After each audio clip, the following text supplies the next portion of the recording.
I appear to be at a slight angle. That's okay, roll with it. We are in the 1920s. That's episode 7 of our Tubes Decade series. Hello, good afternoon from a warm, sunny and busy Piccadilly Circus. It's so busy, it's like Piccadilly Circus around here. That is how the joke goes. And yes, the station is from the 1900s, but the version of the station that I'm about to show you is from the 1920s. And there is loads to see at the magnificent Piccadilly Circus. Yes, the station was originally opened in 1906 when it had a surface-level building on the corner of Haymarket. But within a few years, it became so busy it needed a complete rebuild just to cope with the sheer numbers of people passing through. Which is why, in 1925, work started to rebuild it to a Charles Holden design. And in 1928, a hugely impressive circular ticket hall opened below street level with escalators instead of lifts at the station. Now, the thing I like to spot in the ticket hall area is this staircase, which heads down towards platform levels, but you can no longer access it. But we'll head down in a moment and I'll show you where it comes out. Travelling down on one of Piccadilly's 11 escalators, though, I get frustrated because the walls here at the station have blue tiles for Piccadilly and reddish-brown tiles for Bakerloo. Yeah, they match up with the colours of the two lines here, but there are also these green-coloured tiles all over the place, and the district line definitely doesn't stop here. But the next escalator does take me down to a favourite spot of mine. So out of all the busker spots on the underground, this is my favourite. As you come down this escalator, and there's a busker there today, so I've timed it as well. The music of the busker gets louder and louder as you approach it down the escalators, and the music kind of like emanates up, floats up to the top anyway. I just like the moment when you go down the escalator and you arrive at the busker.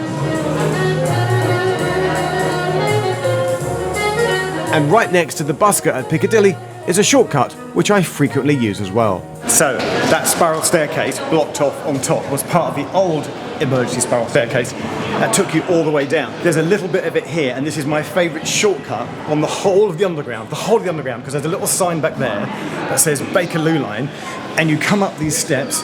This bit here is blocked off to where it used to go all the way to the top, where that gated area was, and this is through to here, the Bakerloo line. It's a shortcut, it's so much quicker between the Piccadilly and the Bakerloo, or indeed the Bakerloo down to the Piccadilly.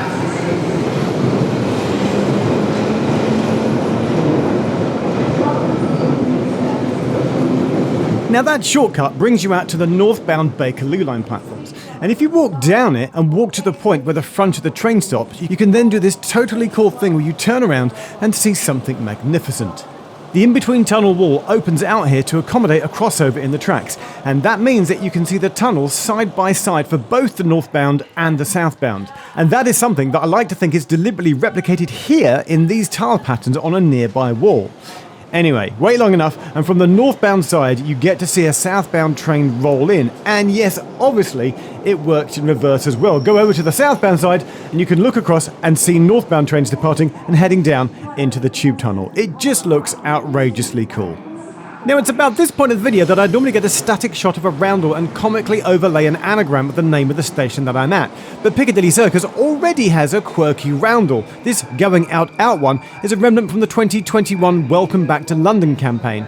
But roll back a year earlier to the beginning of 2020, and here's my photo of when the station was used to promote the Star Trek Picard television series, and some roundels on the platforms were changed for a couple of days.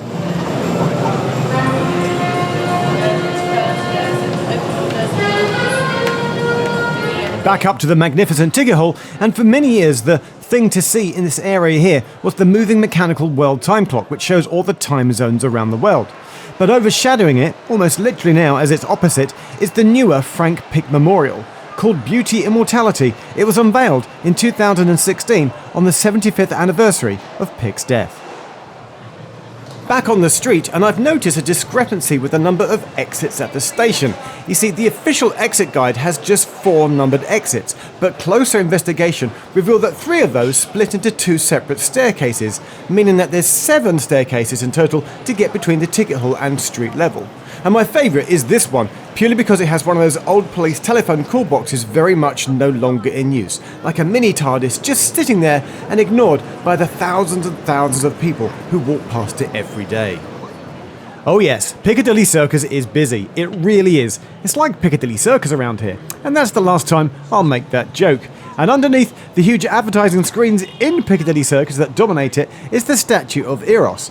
It must be called that because even this sign inside the underground station says so, but actually it's not, as the official name is the Shaftesbury Memorial Fountain, and it was intended to be the Greek god Anteros, but in its design there is a bow in the hand, and that put into mind of the public the fact that it's Cupid, and it's therefore confused with the Greek god of love Eros.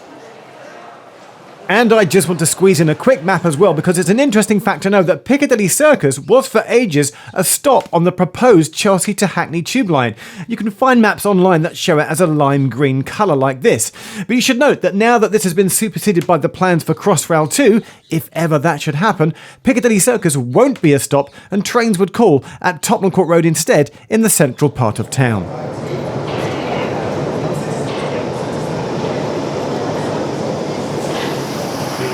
That is an eastbound train departing just there. There's a crossover passage at the front of the Piccadilly line of the eastbound platform that crosses over to the westbound, and in there's this blue gate, and that, if you peer into the darkness, there's some steps, and that takes you to the old abandoned passages where there were lifts up to the original street entrance, and that's where Hidden London take you if you go on a Hidden London tour of Piccadilly Circus. But on a hot day like today, if you just stand there with your face against the grille, don't touch it or get dirty, just get a nice cool breeze. So if you're warm on a hot summer's day, the breeze is here. And still on a wonky angle, I'm back outside for the finish. On the corner by Haymarket, where the Hard Rock Cafe is where the original pre-1920s station entrance and exit was. That building there is where it would have been now. Of course, nowadays, 7, 6, 8, however many it was, steps down to the magnificent circular 1920s ticket hall down below. That is Piccadilly Circus. Thanks for watching. Playlist coming up. See you in the next video.